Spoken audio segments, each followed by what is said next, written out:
पृथ्वी के बिल्कुल बीच में एक डरावना सुनसान द्वीप मौजूद है और इसी सुनसान द्वीप के बिल्कुल बीच में बनी हुई थी दुनिया की सबसे खतरनाक जेल। लेकिन अजीब बात ये थी कि इस जेल के आसपास न कोई बॉर्डर था, न ही कैदियों को बांध कर रखने का कोई पक्का इंतजाम। पर फिर भी आज तक कोई भी कैदी इस जेल से भाग नहीं पाया, क्योंकि इस जेल के चारों तरफ हर जगह खतरनाक माइंस लगे हुए थे, जहाँ जरा सा भी गलत कदम पड़ते ही मौत की थी। तो कहानी की शुरुआत होती है एक बेहद विशाल जेल को दिखाते हुए। ये वो जेल थी जो बाकी सारी जेलों से बिल्कुल अलग थी, क्योंकि जिस जगह पर यह जेल बनी थी वो इलाका था बेहद सुनसान और पूरी तरह इंसानों से खाली। वहाँ सिर्फ कैदी और उन्हें पहरा देने वाले कुछ गार्ड्स ही मौजूद थे। इसके अलावा कोई इंसान नजर नहीं आता था। पर सबसे अजीब बात यह थी कि इस जेल की कोई दीवार ही नहीं थी, यहाँ तक कि किसी तरह का बॉर्डर भी नहीं बनाया गया था। और अगर कोई कैदी यहाँ से भागने की कोशिश भी करे तो भी गार्ड्स उन्हें कुछ नहीं कहते, क्योंकि इस जगह के बाहर पूरे इलाके में अनगिनत लैंड माइन्स बिछी हुई हैं। लैंड माइन इस तरह जमीन के अंदर दबाई गई हैं कि कोई कितनी भी बारीकी से देख ले उसे पहचान ही नहीं पाएगा। इसलिए जब भी कोई कैदी जेल से बाहर निकलकर भागने की कोशिश करता है और उस एरिया के बाहर कदम रखता है, तभी उसके पैरों के नीचे छुपी लैंड माइन फट जाती है और वही पल उसकी मौत बन जाता है। और इसी वजह से कोई कैदी यहाँ से भागने की हिम्मत तक नहीं करता। अब हम कुछ दिन पहले की घटना देखते हैं, जहाँ स्टू नाम का एक लड़का था। कुछ ही दिनों में उसकी शादी होने वाली थी और वह अपनी नई लाइफ की शुरुआत करने जा रहा था। इसी खुशी में वह अपने कुछ दोस्तों के साथ साउथ अमेरिका में अपनी बैचलर पार्टी एंजॉय करने आया था। वहाँ स्टू और उसके दोस्तों ने जमकर मस्ती की। पार्टी खत्म होने के बाद अगले दिन सुबह जब वे सब एयरपोर्ट पर फ्लाइट का इंतजार कर रहे थे, तभी स्टू देखता है कि उसका एक दोस्त रायन अपनी जेब में कुछ छुपाने की कोशिश कर रहा है। वह दरअसल एक तरह का ड्रग था। किसी तरह वह एयरपोर्ट की सारी सिक्योरिटी चकमा देकर वह ड्रग अपने पास रखने में सफल हो गया था। ये देखकर स्टू के बाकी दोस्त बुरी तरह घबरा जाते हैं और टेंशन लेने लगते हैं कि अगर वे पकड़े गए तो क्या होगा। उसी समय स्टू का एक और दोस्त ग्रीक पेट पकड़कर वॉशरूम से बाहर आता है। उसे देखकर ही साफ लग रहा था कि उसकी तबीयत ठीक नहीं है, लेकिन किसी के कुछ समझने से पहले ही वह जमीन पर गिर जाता है और उसके मुंह से एक अजीब सा लिक्विड निकलने लगता है। तभी वहाँ सिक्योरिटी गार्ड पहुंच जाते हैं। उनके साथ एक ट्रेनिंग प्राप्त कुत्ता भी था जो ड्रग्स को आसानी से पहचान सकता था। तो जैसे ही सिक्योरिटी वाला कुत्ता उनके पास गया, वह बहुत तेज रिएक्ट करने लगा। इससे सिक्योरिटी गार्ड्स को उन पर काफी शक हो गया। वे तुरंत स्टू और उसके दोस्तों को इंट्रोगेशन रूम में ले गए। वहाँ उन्हें बताया गया कि ग्रीक ने चोरी छिपे ड्रग्स स्मगल करने के लिए कुछ बॉलून निगल लिए थे, जो उसके पेट के अंदर जाकर किसी वजह से फट गए और उसका पूरा शरीर झर से भर गया। स्टू और उसके दोस्त ये सुनकर बिल्कुल हैरान रह जाते हैं, क्योंकि उन्हें इसके बारे में कुछ पता ही नहीं था। लेकिन उनके पास कुछ भी करने का कोई रास्ता नहीं था, क्योंकि अगर वे कहते भी कि उन्हें कुछ नहीं पता, फिर भी कोई उन पर भरोसा नहीं करने वाला था।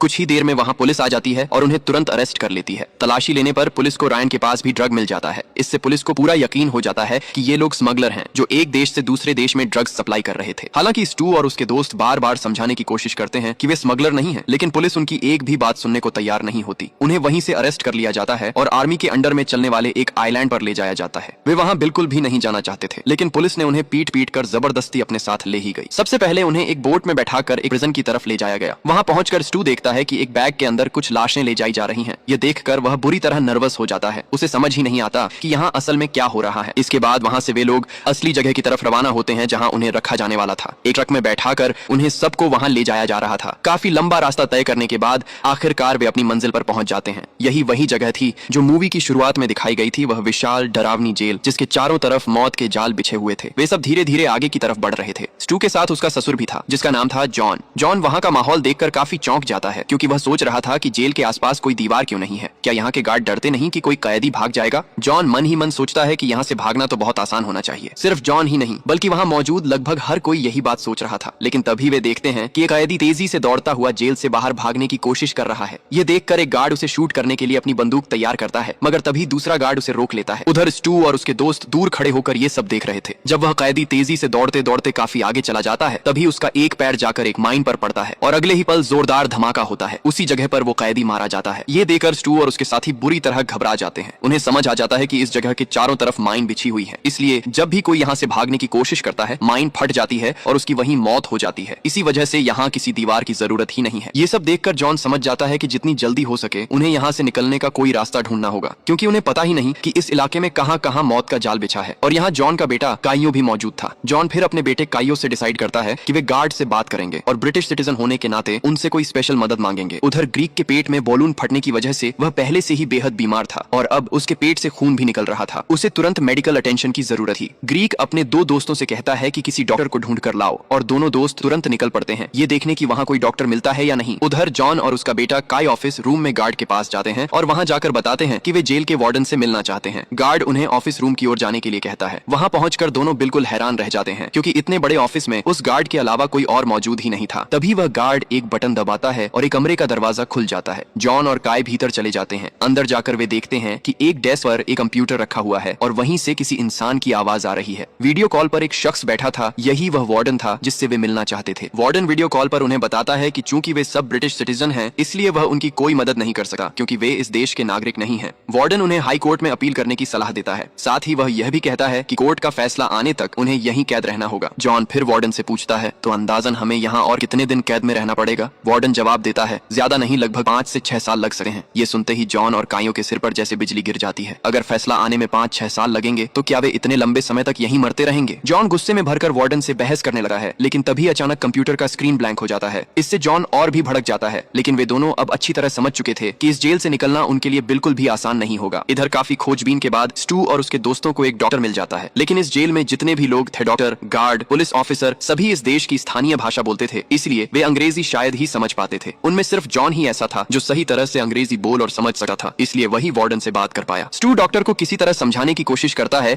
कि वे कैसे यहाँ फंस गए, वे कोई अपराधी नहीं है, लेकिन भाषा अलग होने की वजह से डॉक्टर कुछ भी समझ नहीं पाता। स्टू और उसके दोस्त फिर भी इशारों से उसे समझाने की कोशिश करते रहते हैं, लेकिन डॉक्टर उनकी बातों से एक वक्त पर बुरी तरह परेशान हो जाता है। अचानक वह एक बंदूक निकालकर उन्हें धमकाने लगता है। यह देखकर स्टू और उसके सभी दोस्त डर से सुन्न हो जाते हैं और दोनों हाथ ऊपर करके पूरी तरह चुप खड़े रहते हैं। डॉक्टर फिर उनके पीछे लगे एक पर्दे को हटाता है। वहाँ एक बर्तन में एक आदमी बर्फ जैसे ठंडे पानी में बंधा हुआ पड़ा था। ये सीन देखते ही वे सब और भी ज्यादा घबरा जाते हैं। वे मदद के लिए वहीं खड़े खड़े चिल्लाने लगते हैं, लेकिन तभी उनमें से एक दोस्त पास की कुर्सी उठाकर डॉक्टर के सिर पर मार देता है। डॉक्टर तुरंत बेहोश होकर जमीन पर गिर पड़ता है। उन्हें लग रहा था कि यह डॉक्टर पूरी तरह पागल है। तभी वह आदमी जिसे डॉक्टर ने बांध कर रखा था उनसे गुहार लगाने लगता है कि उसे बांधन से आजाद कर दें। स्टू और उसके दोस्त समझ ही नहीं पा रहे थे कि असल में यहाँ हो क्या रहा है, लेकिन फिर भी वे उसके हाथ पांव में बंधी रस्सियां काटकर उसे मुक्त कर देते हैं। मगर वह आदमी अजीब तरह से बर्ताव करने लगा है, बिल्कुल पागल की तरह, मानो उसके दिमाग में कोई प्रॉब्लम हो। वह जमीन पर पड़ी डॉक्टर की बंदूक उठाता है और बिना कपड़ों के ही पागलों की तरह बाहर की ओर दौड़ जाता है। इसके बाद बाहर देखा जाता है कि 2 यूनिफॉर्म पहने नर्स वहाँ एक स्ट्रेचर लेकर आती हैं। वे ग्री को उस स्ट्रेचर पर रखकर वहाँ से ले जाने लगती हैं। उसके दोस्त सोचते हैं कि शायद उसे इलाज के लिए ले जाया जा रहा है। तभी जॉन अपने साथियों के साथ उस जेल के मैनेजर से मिलने जाता है, क्योंकि मैनेजर ने उन्हें बुलाया था। जगह बेहद सेफ थी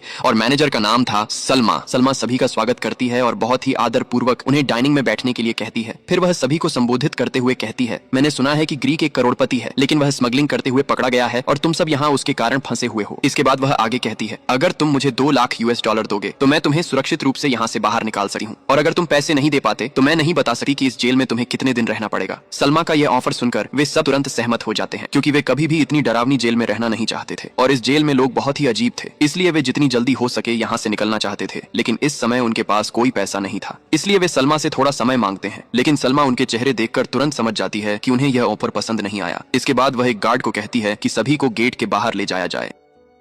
जब वे बाहर निकलते हैं तो एक अज्ञात व्यक्ति उन्हें एक लेटर देता है। वे लेटर खोलते हैं और पता चलता है कि यह लेटर ब्रिटिश एम्बेसी की ओर से भेजा गया था। इसमें उन्हें सूचित किया गया था कि ब्रिटिश एम्बेसी इस स्थिति की जांच करेगी, यहाँ तक कि अगर इस जांच में 100 साल भी लग जाए तब भी यह मामला उनके ध्यान में रहेगा। लेटर की पहली लाइन पढ़कर वे सब बहुत खुश हो जाते हैं, लेकिन लेटर की आखिरी लाइन पढ़ते ही उन्हें समझ में आता है कि असल में जांच कैसी होने वाली है। उन्हें बस औपचारिकता के तौर पर यह लेटर भेजा गया है। ऐसा लग रहा था कि इस मामले में कोई भी खास ध्यान नहीं देगा, लेकिन जॉन तब सबको आश्वस्त करते हुए कहता है कि कम से कम एम्बेसी को तो हमारा मामला पता चल ही गया है और उन्होंने कहा है कि वे इस बारे में जांच करेंगे। हो सकता है कि यह 100 साल का जिक्र सिर्फ एक कहावत ही हो। उसका विश्वास है कि कोई न कोई जरूर उन्हें यहाँ से बाहर निकाल देगा। इसी बीच एक अज्ञात कैदी उन्हें बताता है कि एम्बेसी पहले ही उनके लिए एक सेल का इंतजाम कर चुकी है। थोड़ी देर बाद उन्हें वही सेल दिखाया जाता है। वहाँ जाकर वे एक गैंगस्टर टाइप के आदमी को देखते हैं जिसका नाम था बैंको। वहाँ एक लड़की भी थी जो खुद भी कैदी थी, लेकिन वे अभी कुछ समझ पाते उससे पहले ही गैंगस्टर उन्हें कहता है, स्टू और तुम लोगों में से किसी एक को मुझे अपनी 2 किडनी देनी होंगी। एक डॉक्टर सब कुछ तुम्हारे लिए अरेंज करेगा। फिर वह अपनी अंगुली से एक डॉक्टर की तरफ इशारा करता है। इस बात को सुनकर वे सब बिल्कुल हैरान रह जाते हैं, क्योंकि वे जेल में कैद हैं तो फिर उन्हें किडनी क्यों देनी पड़ेगी। इसके बाद धीरे धीरे एक डॉक्टर उनकी तरफ बढ़ने लगा है। वे देखते हैं कि अरे ये तो वही डॉक्टर है जिसके पास वे ग्रेड का इलाज कराने गए थे, लेकिन बाद में उन्होंने ही उस डॉक्टर पर हमला करके वहां से भाग लिया था। अब इस डॉक्टर को देखकर वे और भी ज्यादा डर जाते हैं। डॉक्टर फिर एक लड़के की तरफ उंगली दिखाकर कहता है, यही लड़का था जिसने मुझ पर हमला किया था और इसी की वजह से मेरी किडनी चली गई। ये सुनते ही बिना कुछ समझने का मौका दिए बैंक को उस लड़के के सिर में गोली मारकर उसे वहीं खत्म कर देता है और फिर मुआवजे के तौर पर उसी लड़के की किडनी लेना चाहता है। ये देखकर बाकी सब बुरी तरह घबरा जाते हैं। डर के मारे वे वहीं रोने लगते हैं, क्योंकि थोड़ी देर पहले उन्होंने भी डॉक्टर पर हमला किया था। फिर उस मरे हुए लड़के को एक बेड पर लिटा दिया जाता है। बैंको उस कैदी लड़की को कहता है कि वह उसके शरीर से किडनी निकाल कर ले आए। यहाँ तक कि वह लड़की को किडनी निकालने का आसान तरीका भी समझाता है। वह कहता है, सबसे पहले तुम्हें यह पहचानना होगा कि किडनी कहाँ होती है, फिर वहाँ की स्किन को काट देना, अपना हाथ अंदर डालना और धीरे धीरे किडनी निकाल कर ले आना। तो उसकी बात के मुताबिक ठीक उसी तरह लड़के के पेट से किडनी निकाल ली जाती है और यह पूरा काम उनके सामने ही किया जाता है। लड़की बहुत डर डर कर यह काम कर रही थी, क्योंकि ऐसा काम वह पहली बार कर रही थी। एक किडनी निकालकर वह उसे एक तय जगह पर रख देती है, लेकिन दूसरी किडनी निकालते समय वह गलती से उसे अपने हाथ से गिरा देती है। ये देखकर बैंको बुरी तरह गुस्से में आ जाता है और एक और किडनी के लिए बाकी लोगों को तैयार रहने को कहता है। वह सभी को कहता है कि अब वे तय करें कि अपनी किडनी कौन देगा, लेकिन कोई भी कुछ जवाब नहीं देता। सभी वहाँ चुपचाप खड़े रहते हैं। तभी बैंको उनके सामने कुछ स्टिक फेंकता है और कहता है कि हर कोई अपनी मर्जी से एक एक स्टिक उठा ले। फिर जब सभी स्टिक उठा लेते हैं, वह बताता है कि जिसके हाथ में सबसे छोटी स्टिक होगी वही अब उसे अपनी किडनी देगा। तो देखा जाता है कि सबसे छोटी स्टिक जॉन के हाथ में है। अब रूल्स के हिसाब से जॉन को ही किडनी देनी होगी, लेकिन डॉक्टर जॉन की किडनी निकालने के लिए तैयार नहीं होता, क्योंकि जॉन की उम्र काफी ज्यादा थी। अब जॉन के बाद सबसे छोटी स्टिक उनके दोस्त ह्यूगो के हाथ में थी, इसलिए तय किया गया कि ह्यूगो से दूसरी किडनी ली जाएगी। ह्यूगो बेहद डर जाता है, लेकिन यहाँ उसका कुछ भी करने का मौका नहीं था। ह्यूगो अपना कपड़ा उतारकर बर्तन में बर्फ के पानी में बैठ जाता है। कायो ह्यूगो के लिए बहुत सहानुभूतिपूर्ण महसूस करता है। वह अपनी स्टिक तोड़कर छोटा कर देता है और कहता है, मेरी स्टिक सबसे छोटी है, इसीलिए नियम के अनुसार मेरी किडनी आपको लेनी होगी। इसके बाद वह ह्यूगो को बर्तन से बाहर निकालकर स्वयं वहाँ बैठ जाता है, लेकिन यह देख जॉन बिल्कुल भी सहन नहीं कर पा रहा था। वह अपने बेटे को रोकने की कोशिश करता है। इस पर बैंको तुरंत उसका सिर पर बंदूक ताने देता है। ठीक उसी समय कमरे में कोई आता है और बैंको को खबर देता है कि उसकी बहन सलमा उसे बुला रही है। बैंको तुरंत वहाँ चला जाता है और उस दिन कायो वहीं बच जाता है। बैंको के कमरे से बाहर जाते ही वह कैदी लड़की जोर जोर से रोने लगती है। वह बताती है कि उसका नाम क्लेम है। वह चिल्लाकर कहती है, मैंने कभी सोचा भी नहीं था कि अपनी छुट्टियां एक कैदी बनकर बितानी पड़ेंगी और अपने ही हाथों किसी इंसान के पेट के अंदर से उसकी किडनी निकालनी पड़ेगी। ऐसी बातें कहते कहते ही वहाँ डॉक्टर आ जाता है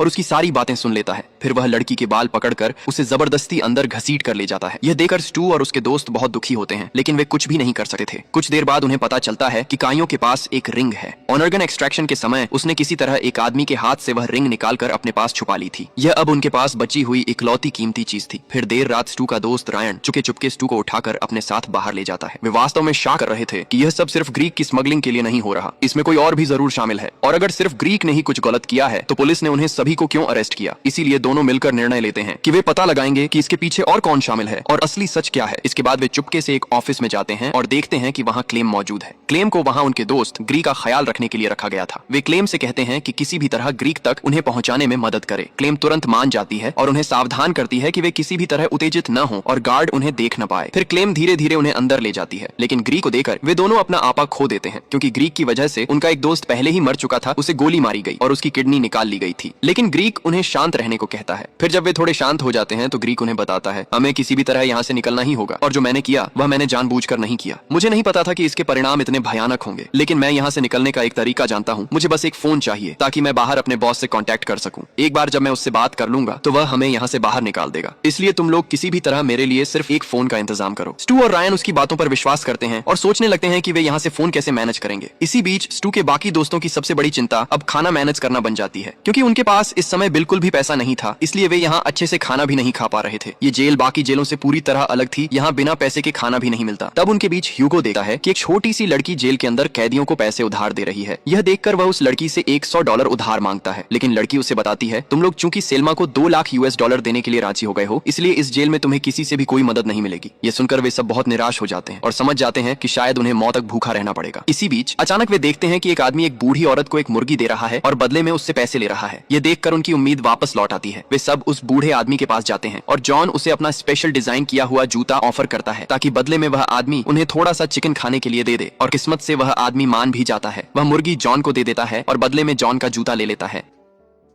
उधर स्टू और रायन उस अंडरटेकर को ढूंढने में लगे थे, क्योंकि वे उसे कुछ काम करने के लिए इस्तेमाल करना चाहते थे, और आखिरकार वे उसे ढूंढ ही लेते हैं। वह मुख्यतः कैदियों के शव को जलाने या जमीन में दबाने जैसे कामों में लगा होता था। तो वे अंडरटेकर से कहते हैं कि वह उनके लिए 2 काम करे। पहले उनके उस दोस्त की लाश जिसे मारा गया था उसे जला देना, और दूसरे उन्हें एक फोन कॉल का इंतजाम कराना। इसके बदले में वे उसे वह रिंग ऑफर करते हैं जो उन्होंने यहाँ पहुंच कर पाई थी। अंडरटेकर उस रिंग को थोड़ी देर देखकर समझता है कि यह बहुत कीमती है और तुरंत ही उनके ऑफर को मान लेता है, लेकिन वह बताता है कि वह सिर्फ एक ही काम कर सकता है, इसलिए उन्हें तय करना होगा कि वह कौन सा काम करेगा। चूंकि स्टू और रायन की जेल से किसी भी हालत में बाहर निकलना था, इसलिए वे उसे फोन का इंतजाम करने का काम करने के लिए चुनते हैं। इसके बाद वह आदमी रिंग लेकर उन्हें उसके बदले एक पुराना फोन दे देता है। स्टू तब वो फोन लेकर सीधे ग्रीक के पास चला जाता है। दोनों जेल के वॉशरूम में छुप जाते हैं। ग्रीक तुरंत अपने बॉस को कॉल करता है और उसे रिक्वेस्ट करने लगता है कि किसी भी तरह वह उन्हें यहाँ से बाहर निकलवा दे। बॉस उन्हें बाहर निकालने के लिए तैयार तो हो जाता है, लेकिन उससे पहले वह जानना चाहता है कि आखिर उनकी हालत ऐसी क्यों हुई। ये सुनते ही ग्रीक तुरंत फोन काट देता है। फिर वह स्टू से कहता है कि उसके बॉस को असली कहानी किसी भी हाल में नहीं बतानी है, वरना बॉस बहुत गुस्सा हो जाएगा। वह स्टू को समझाते हुए कहता है, देखो तुम किसी तरह सारी गलती अपने ऊपर ले लेना। मेरे बॉस से कहना कि ये सब तुमने किया, तुम्हारे पास से ही ड्रग्स मिले थे। अगर तुम ये बात कह दोगे तो वह जरूर मुझे किसी न किसी तरीके से यहाँ से निकाल लेगा, और मैं वादा करता हूँ अगर मैं एक बार यहाँ से बाहर निकल गया तो मैं तुम सबको भी यहाँ से आजाद कर दूंगा। स्टू चुपचाप उसकी सारी बातें सुनता रहता है और आखिर में उसके कहे अनुसार करने के लिए तैयार भी हो जाता है। इसके बाद ग्रीक फिर से अपने बॉस को कॉल करता है और इस बार कहानी को मोड़ते हुए स्टू के बारे में बताता है कि उनके दोस्त स्टू से ड्रग्स मिलने की वजह से ही उन्हें यह स्थिति झेलनी पड़ी। ग्रीक अब स्टू को अपने बॉस से बात करवा देता है, लेकिन यहाँ देखा जाता है कि स्टू ग्रीक की किसी भी बात को न मानते हुए अपने बॉस को असली सच बता देता है। वह कह देता है कि असल में यह सारी परेशानी ग्रीक की वजह से हुई है। ग्रीक उस दिन चुपचाप बिना किसी को बताए ड्रग्स की स्मगलिंग करने गया था और गार्ड्स ने इसे पकड़ लिया और उन्हें सबको अरेस्ट कर लिया। जब स्टू यह सब अपने बॉस को बता रहा था, ग्रीक पास से लगातार उसे रोकने की कोशिश कर रहा था, लेकिन स्टू ने उसकी किसी भी रोक को नहीं माना। उसने पूरा सच अपने बॉस को बता दिया। असल में स्टू समझ चुका था कि ग्रीक का असली प्लान क्या था। ग्रीक शायद उन्हें यहाँ छोड़कर खुद यहाँ से भागने की कोशिश कर रहा था। यही वजह थी कि जब ग्रीक ने कहा कि सारी गलती अपने ऊपर ले लो, तब स्टू ने चुप रहकर सब कुछ भांप लिया था। इसी बीच जब ग्रीक स्टू को रोकने की कोशिश कर रहा था तो गलती से स्टू उसे बहुत जोर से मार देता है, लेकिन वह शुरू में यह नहीं समझ पाता कि वॉर इतना जोरदार हो गया था कि ग्रीक पर असर पड़ गया। स्टू खुद ग्रीक पर बैठकर अपने बॉस से बात करने लगता है। बात खत्म करने के बाद जब वह ग्रीक को उठाने की कोशिश करता है तो पाता है कि ग्रीक कोई प्रतिक्रिया नहीं दे रहा। वह बार बार पुकारता है, लेकिन ग्रीक किसी तरह जवाब नहीं देता। फिर वह देखता है कि ग्रीक ने सांस लेना बंद कर दिया है। तभी उसे समझ आता है कि ग्रीक अब जिंदा नहीं है। उसकी गलती से उसका दोस्त मर चुका है। ये देखकर स्टू बहुत डर जाता है। वह समझ नहीं पाता कि अब क्या करे, इस मृत शरीर को कहाँ रखे। ठीक इसी समय वॉशरूम के दरवाजे पर कोई नॉक करता है। इससे उसका डर और बढ़ जाता है और कोई विकल्प न देखकर वह ग्रीक के शरीर को कमोड में डाल देता है और बाहर निकल जाता है। फिर वह दौड़कर अपनी सेल में पहुंचता है और वहां दीवार के एक हिस्से को तोड़कर फोन छुपाने की कोशिश करता है। इसी दौरान जॉन, जो वह मुर्गी अपने जूते के साथ एक्सचेंज करके ले आया था, वह बाहर निकल जाती है। उधर फोन छुपाकर जब स्टू बाहर निकलता है तभी अचानक उसे दिखाई देता है कि ऊपर से मुर्गी का एक पंख नीचे गिर रहा है। फिर वह ऊपर देखकर देखता है कि एक आदमी उस मुर्गी को पकड़कर खड़ा है। वह आदमी स्टू से कहता है, वॉशरूम में थोड़ी देर पहले तुमने क्या किया मैं सब देख चुका हूँ। यह सुनकर स्टू एक पल भी बर्बाद नहीं करता और सीधे उस आदमी के पास चला जाता है। वह उसे रिक्वेस्ट करता है कि इस बारे में वह किसी को कुछ न बताए, लेकिन इसके बदले वह आदमी स्टू से कहता है कि उसे उसके लिए एक काम करना होगा। स्टू उसकी बात मान लेता है और वह आदमी भी उसे चिकन वापस कर देता है। रात को जब सब लोग सेल में एक साथ बैठकर उस मुर्गी को फ्राई करके खा रहे होते हैं, स्टू सबको एक सुझाव देता है। वह कहता है कि इस आइलैंड में एक फैक्ट्री है और हमें वहाँ काम करके पैसे कमाने चाहिए, नहीं तो हम सब यहाँ भूख से मर जाएंगे। स्टू के सभी साथी उसकी इस बात से सहमत हो जाते हैं और अगले दिन सुबह सभी मिलकर फैक्ट्री में काम करने चले जाते हैं। लेकिन ह्यूगो वहाँ मौजूद नहीं था। उसे सेल्मा ने अपने ऑफिस में बुलाया था। असल में सेल्मा ह्यूगो को एक बहुत ही चौंकाने वाले काम के लिए बुला रही थी। वह ह्यूगो को अपने भाई बैंकू को मारने का काम सौंपने वाली थी। उसने ह्यूगो को एक माइन दी और कहा कि उसे मौका देखकर बैंकू के कमरे की जमीन के नीचे रख देना। ह्यूगो इस काम को करने के लिए तैयार हो जाता है, लेकिन उसकी एक शर्त होती है, उसे यहाँ से आजाद करना होगा। सेल्मा उसकी शर्त मान जाती है, लेकिन कहती है कि मैं सिर्फ तुम्हें ही आजाद करूंगी, तुम्हारे दोस्तों को नहीं।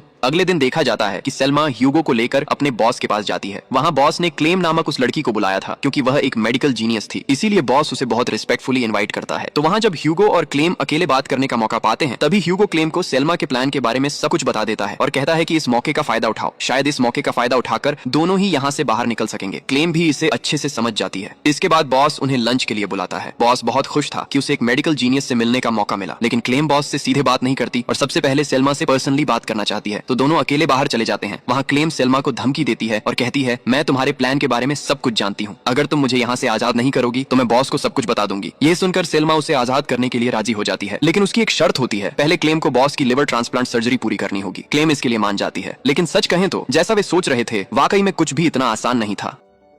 इसी बीच देखा जाता है कि स्टू उस आदमी की फैक्ट्री के सबसे अंडरग्राउंड हिस्से तक पहुंचने में मदद कर रहा है, जिसके साथ कल रात मुर्गी का डील हुआ था। वहां एक टनल है जिसका गेट सीधे समंदर की तरफ खुलता है। जैसे ही वह गेट तक पहुंचता है, उसे समझ आता है कि वहां भी गार्ड की कड़ी चौकसी है। यहाँ तक कि वह देखता है कि वहां मृत लोगों के अंग पड़े हैं, जिससे लग रहा था कि कोई भयानक जीव उन पर हमला कर चुका है। ये सब देखकर वह डर जाता है और फिर फैक्ट्री में वापस लौटा है और मुख्य गेट से बाहर निकलने की कोशिश करता है। लेकिन तभी देखा जाता है कि स्टू अपने पेट पर हाथ रखकर वॉशरूम में जा रहा है। वहां जाकर वह अपने शरीर से ड्रग्स जैसी कोई चीज निकालता है और इसी दौरान जब उसके अन्य साथी दरवाजे पर नॉक करते हैं, वह जल्दी से उन चीजों को वॉशरूम में फ्लश कर देता है और बाहर निकल आता है। उसके दोस्त जब पूछते हैं कि क्या हुआ, ठीक उसी समय कमोड ओवरफ्लो हो जाता है और पानी के साथ सभी ड्रग्स बाहर आ जाती हैं। यहीं पर यह खुलासा होता है कि असल में स्टू खुद भी ड्रग्स की स्मगलिंग में शामिल था। इसी समय पहाड़ के ऊपर सेल्मा और उसका भाई एक इवेंट का आनंद ले रहे थे। यहाँ सेल्मा ह्यूगो को एक सिग्नल देती है। ह्यूगो फिर छुपाकर रखी माइन को बैंकू के कमरे में सेट करता है और वहाँ से निकल आता है। इसके बाद वह दूसरे कमरे में जाकर खुद को रिलैक्स करने के लिए ड्रिंक्स लेने लगता है। तभी अचानक बैंकू का एक दोस्त ह्यूगो के पीछे खड़ा हो जाता है। इससे वह चौंक जाता है और बोतल नीचे रख देता है। ठीक उसी समय एक अलार्मिंग डिवाइस से आवाज आने लगती है। ये सुनकर बैंकू का दोस्त अपनी पहचान प्रकट कर देता है। असल में वह एक अंडरकवर एजेंट था और यहाँ बैंकू और सेल्मा के क्राइम की जांच करने आया था। ये सुनकर ह्यूगो डर कर वहाँ से भागने की कोशिश करता है, लेकिन वह आदमी उसे पकड़ लेता है। ठीक इसी समय कमरे से माइन ब्लास्ट हो जाती है। बैंकू दौड़ते हुए अंदर जाता है और देखता है कि उसका दोस्त यानी वह अंडरकवर एजेंट शरीर से टुकड़े टुकड़े होकर जमीन पर पड़ा है। वे लगातार उस सेल पर शूट कर रहे थे क्योंकि सेल्मा ने उन्हें ऐसा करने के लिए कहा था, लेकिन उन्हें पता नहीं था कि अंदर कोई था। अब दूर छत पर से एक आदमी सब कुछ नोटिस कर रहा था। ये वही आदमी था जिसे थोड़ी देर पहले स्टू को भागने में मदद कर रहा था। इसी बीच यहाँ जॉन स्टू को जोर जोर से मार रहा था क्योंकि वह भी ड्रग्स की स्मगलिंग में शामिल था। वह ये सब छुपाकर उसकी बेटी से शादी करना चाहता था, लेकिन रयान यहाँ जॉन को रोकने की कोशिश करता है और एक समय पर धक्का लगने से जॉन सिर पर चोट खाकर जमीन पर गिर जाता है। सभी सोचते हैं कि शायद वह मर गया है, लेकिन अचानक वह अपनी आंखें खोलकर सभी को चौंका देता है। दूसरी ओर माइन ब्लास्ट जैसी अनचाही घटना से बैंकू भी बहुत गुस्से में आता है और अपने दोस्त की मौत को बर्दाश्त नहीं कर पाता। इसलिए वह ह्यूगो के दोस्त के पास जाकर सच्चाई जानने के लिए उन्हें चार्ज करने लगा है। एक आदमी बताता है कि सेल्मा ह्यूगो को लेकर चली गई थी। बैंकू अब समझ जाता है कि सेल्मा का असली प्लान क्या था और यह भी समझ जाता है कि इसके पीछे वही थी और यह प्लान उसने उनके मारने के लिए बनाया था। इस बीच स्थिति खराब देखकर सेल्मा एक पल भी देर न करते हुए वहां से दूर भागने की कोशिश करती है। बंदूक लेकर बैंकू भी उसे पकड़ने के लिए पीछा करता है। दोनों ही एक दूसरे को निशाना बनाकर फायर करने लगे हैं। इसी बीच टॉवर में मौजूद गार्ड नीचे उतर आता है। इसी बीच स्टू की मदद से वह आदमी दूर से सब कुछ बहुत ध्यान से देख रहा था। जब उसने देखा कि गार्ड नीचे उतर गया है तो वह उसी मौके का फायदा उठाकर गार्ड के कमरे में चला जाता है। वहां जाकर वह कंट्रोल रूम को फोन करता है और बताता है कि बैंकू और सेल्मा के बीच बहुत बड़ी परेशानी हुई है, इसीलिए कंट्रोल रूम के सभी लोगों को तुरंत वहां जाना चाहिए। लेकिन ठीक उसी समय कंट्रोल रूम के सभी मॉनिटर बंद हो जाते हैं। जब कंट्रोलर इसे ठीक करने की कोशिश करता है तभी उसे बिजली का झटका लगा है और वह बेहोश हो जाता है। इस मौके का फायदा उठाकर जेल में सभी वहां से दूर भागने की कोशिश करते हैं। जैसे ही वे दौड़कर बाहर निकलने वाले होते हैं, कंट्रोलर का होश वापस आता है और वह तुरंत इमरजेंसी बटन दबा देता है। इसी बीच जब स्टू सबसे पहले दौड़कर माइन फील्ड में कदम रखने वाला होता है तभी रयान उसे रोक देता है क्योंकि उसने थोड़ी दूर से विस्फोट की आवाज सुनी थी। ये सुनते ही सभी लोग अपने अपने स्थान पर खड़े हो जाते हैं क्योंकि अगर वे वहां से थोड़ी भी मूव करते तो माइन ब्लास्ट हो जाती। लेकिन जॉन इस बात को ज्यादा महत्व नहीं देता क्योंकि वह सोचता है कि शायद उन्हें फिर कभी ऐसा मौका न मिले। फिर भी उसके बेटे काय उसे चेतावनी देने के बाद भी जॉन वहां से भागने के लिए मूव करता है और ठीक उसी समय एक माइन ब्लास्ट हो जाती है और जॉन का शरीर वहां बिखर जाता है। इस समय स्टू चिल्लाता है और किसी से कहता है कि वह फोन उसके पास फेंक दे जो कि काय के पास था। असल में स्टू और रयान सेफ जोन में खड़े थे, यानी माइन फील्ड से बाहर। वे काय को भरोसा दिलाते हैं कि जैसे ही वे फोन पा लेंगे वे किसी न किसी तरह काय को वहां से बाहर निकालने की व्यवस्था करेंगे। भरोसा पाकर काय जमीन से फोन उठाकर स्टू की तरफ फेंकता है, लेकिन फोन जाकर उस आदमी के हाथ में गिरता है जिसने कंट्रोल रूम को फोन करके कैदियों को भागने का मौका दिया था। असल में यह आदमी थोड़ा धार्मिक किस्म का था। फोन पाते ही वह वहां से बाहर जाने का रास्ता खोजने लगता है तो स्टू और रयान भी उस आदमी को फॉलो करते हुए उसके साथ जाने लगे हैं। लेकिन काय उन्हें कई बार बुलाने के बावजूद भी एक बार भी पीछे मुड़कर नहीं देखता, उसे मदद नहीं करता और उसके साथ धोखेबाजी करता है। एक तरफ उसके पिता की मौत का दुख था, दूसरी तरफ अपने प्रिय दोस्तों का धोखेबाजी। ये सब कुछ काय बिल्कुल भी स्वीकार नहीं कर पा रहा था। इसी बीच देखा जाता है कि बॉडीगार्ड एक जवान लड़के को लिवर ट्रांसप्लांट के लिए ले जाता है और इस लिवर ट्रांसप्लांट की सर्जरी क्लेम को करनी होती है। तभी किसी ने उनके कमरे में बम जैसी कोई चीज फेंक दी। सभी सोचते हैं कि शायद यह तुरंत ब्लास्ट हो जाएगा, इसलिए कुछ लोग तुरंत कमरे से बाहर दौड़ जाते हैं। असल में यह काम उस जवान लड़के की बहन ने किया था ताकि वह उसे बचा सके। जब वह लड़का वहां से भागने की कोशिश करता है तो उसके साथ बॉडीगार्ड और डॉक्टर की फाइट शुरू हो जाती है। लेकिन जैसे ही वह मारपीट से बचकर भागना चाहता है तभी सलमा आती है और उसका रास्ता रोक देती है। उसी समय क्लेम पीछे से आता है और उसकी गर्दन में एक इंजेक्शन लगा देता है जिससे लड़का जमीन पर बेहोश होकर गिर जाता है। सलमा क्लेम के काम से बहुत खुश हो जाती है और अपने बॉडीगार्ड को ऑर्डर देती है कि उसे सेफ तरीके से अपने कमरे में ले जाए। तो जब भी वे दोनों वहां से बाहर निकलते हैं ठीक उसी समय दो बच्चे उस बॉडीगार्ड पर चाकू से हमला कर देते हैं। क्लेम दौड़कर जाकर बॉडीगार्ड का हाथ पकड़ लेती है। हमला करने वाली लड़की फिर क्लेम को इशारा करती है कि वह तुरंत वहां से चला जाए। इसके बाद क्लेम उस बॉडीगार्ड की जेब से एक चाबी निकालकर वहां से जल्दी निकल जाती है। असल में क्लेम ने इन बच्चों के साथ डील कर रखा था। दूसरी तरफ स्टू, रयान और बाकी कई लोग उस आदमी के साथ भागने की कोशिश करते हैं। रास्ते में स्टू उस अंडरटेकर की मृत देह देखता है जिसने रिंग के बदले उन्हें फोन दिया था। वे दोनों तुरंत अंडरकवर की बॉडी सर्च करने लगे हैं क्योंकि वे वही रिंग ढूंढ रहे थे। थोड़ी ही देर में उन्हें वह रिंग मिल जाती है। इसके बाद देखा जाता है कि क्लेम जो चाबी लेकर एक कमरे में प्रवेश करती है वहां एक और लड़की को बंदी बनाया गया था। क्लेम उस लड़की की बंधन खोलकर उसे मुक्त कर देती है। लड़की का नाम था जेमा।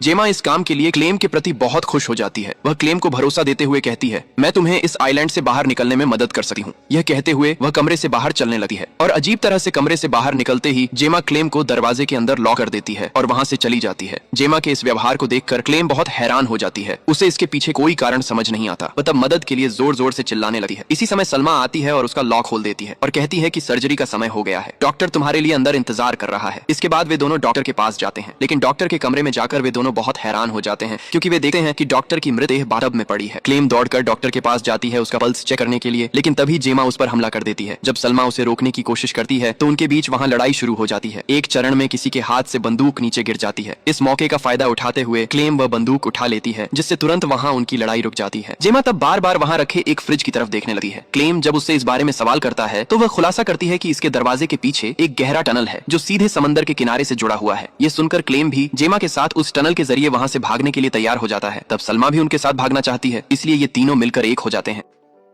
इसके बाद तीनों एक साथ उस टनल में प्रवेश करते हैं। थोड़ी दूरी पर जाते ही उन्हें एक विशाल गोरिल्ला की आवाज सुनाई देती है, इसलिए वे और एक पल भी गंवाए बिना वहां से दौड़कर भाग जाते हैं। इसी समय अचानक सलमा एक मृतदेह देखती है जो उसका बॉस थी। वे समझ जाते हैं कि शायद वह भी यहाँ से भागने की कोशिश कर रही थी और तभी गोरिल्ला ने उस पर हमला करके उसे मार दिया। तो मृतदेह को वहीं छोड़कर वे तीनों उस टनल के दरवाजे तक पहुंचने के लिए आगे बढ़ते हैं और एक समय बाद वे वहां पहुंच भी जाते हैं। दरवाजा खोलने के लिए वहां 3 बटन थे। तीनों एक साथ उन तीनों बटनों को प्रेस करते ही दरवाजा तुरंत खुल जाता है। इससे वे तीनों वहां से बाहर निकलने की रोशनी देख पाते हैं, लेकिन एक पल के अंदर ही उनकी सारी उम्मीदें खत्म हो जाती हैं। वे देखते हैं कि सलमा का भाई बैंको पहले से ही टनल के दरवाजे पर खड़ा है। वह सलमा को देखते ही उसे शूट कर मार देता है क्योंकि उसे सलमा से पहले से ही गुस्सा था। इसके बाद वह टनल के अंदर जाकर अपनी बहन की मृतदेह उठाता है और वहां से चला जाता है, लेकिन वह यहाँ जेमा या क्लेम को कुछ नहीं बताता क्योंकि उसे पता था कि वे कभी भी यहाँ से बाहर नहीं निकल पाएंगे। तो बैंको वहां से चले जाने के बाद क्लेम जल्दी से ऊपर उठकर दरवाजे के बाहर निकल जाता है और जेमा वहां से निकलने से पहले वह दरवाजा बंद कर देता है। इस कारण जेमा अंदर ही फंस जाती है और तभी गोरिल्ला आकर उसे बुरी तरह हमला करता है। वह मदद के लिए चिल्लाने लगती है और क्लेम दरवाजे के बाहर खड़ा होकर सिर्फ सब कुछ देखता रहता है क्योंकि जेमा ने भी उसके साथ धोखेबाजी किया था। इसी बीच कई प्रयासों के बाद रयान और स्टू टनल से बाहर निकलने में सफल हो जाते हैं और वहां से बाहर निकलकर सीधे समुद्र के किनारे पहुंचते हैं, लेकिन रयान बहुत थक चुका था इसलिए वह वहां बैठ जाता है और अचानक वह देखता है कि स्टू एक बड़ा पत्थर हाथ में लेकर उसकी ओर बढ़ रहा है और कुछ समझने से पहले ही वह उस पत्थर से रयान के सिर पर वार कर उसे मार देता है। और उसे मारने के पीछे भी एक कारण था। असल में उन्होंने फैक्ट्री से बहुत सारे ड्रग्स चोरी कर लिए थे और स्टू चाहता था कि ड्रग्स बेचकर सारा पैसा वह अकेले ले जाएगा, इसलिए उसने शुरू से ही रयान को मारने का प्लान बनाया था। यानी यहाँ का हर इंसान स्वार्थी था। वे सब सिर्फ अपने फायदे के लिए ही सब कुछ कर रहे थे। अब रयान की बॉडी वहीं छोड़कर स्टू एक बोट में बैठकर अपने शहर लौटने के लिए रवाना हो जाता है, लेकिन अचानक क्लेम पानी से बोट में कूद पड़ती है। स्टू उसे देखकर बहुत हैरान हो जाता है। इस बीच क्लेम देख चुका था कि स्टू ने रयान को मार डाला, इसीलिए अब स्टू के लिए क्लेम का जिंदा रहना भी खतरे में आ गया है। वहीं क्लेम भी समझ रहा था कि स्टू उसे कभी भी मार सकता है क्योंकि उसने स्टू के बारे में सब कुछ जान लिया था। लेकिन तभी अचानक उनकी नजर उनके बीच रखे हुए एक बंदूक पर पड़ती है। वे दोनों कुछ समय के लिए एक ही नजर से उस बंदूक की तरफ देखते रहते हैं और अचानक वहां से गोली चलने की एक जोरदार आवाज सुनाई देती है और तभी सीन बदलकर रयान के पास चला जाता है। यहाँ देखा जाता है कि रयान असल में मरा नहीं था, वह अभी भी जिंदा है, लेकिन इसके बावजूद एक रहस्य बना रहता है। असल में बोट में किसने किसे गोली मारी थी, क्लेम ने स्टू को या स्टू ने क्लेम को? आखिर में उनके बीच कौन बचा या दोनों ही मरे, ये स्पष्ट रूप से नहीं दिखाया जाता और इसी गहरे रहस्य के बीच कहानी यहीं खत्म हो जाती है।